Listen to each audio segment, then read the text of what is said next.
My daughter spent Christmas in an empty house after she was told there was no room for her at the family house. I was working an emergency shift at the hospital that Christmas Day.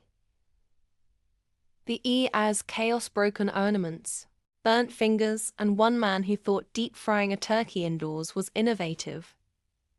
Still, I smiled because my little girl was excited. "Mum, can I wear the red dress? Grandpa loves it," she'd said. I told her yes, kissed her forehead, and sent her to my parents' mansion for our annual family Christmas dinner.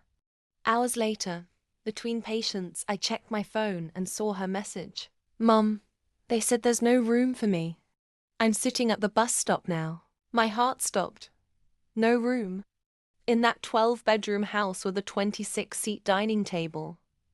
My parents had always been selective about who counted as family. But this was cruelty wrapped in tinsel. I didn't scream, I didn't call. I finished my shift, bought my daughter her favorite hot chocolate, and held her close while she cried. She fell asleep in my arms. That was the moment my anger turned surgical cold, deliberate, and final. You see, years ago, when my parents retired, they couldn't afford to keep their estate. I'd quietly taken over their mortgage, remodeled the place, and out of guilt, let them live there rent-free. Every holiday, they hosted grand dinners and pretended their wealth hadn't faded.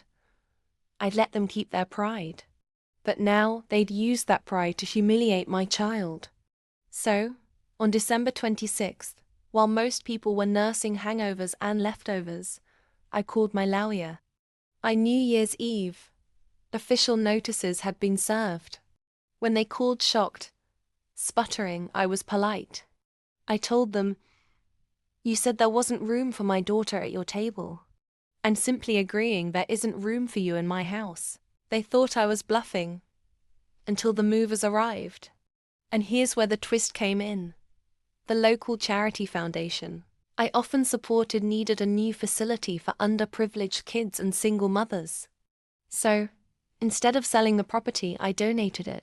The grand estate that once hosted my parents' exclusive parties was transformed into a shelter filled with laughter, warmth, and yes, plenty of room. My parents begged. They cried. But the media loved the story. Doctor donates family mansion to homeless families after parents refuse granddaughter on Christmas. My daughter and I spent the next Christmas together. Quiet, happy, baking cookies in our cozy apartment. Meanwhile, the house that once shut her out became a haven for children just like her, unwanted by some, but loved fiercely by others. That was my Christmas miracle.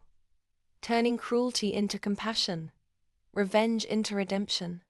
If you love stories where calm revenge serves hotter than any holiday roast, hit subscribe. Because here, we don't just get even, we make history.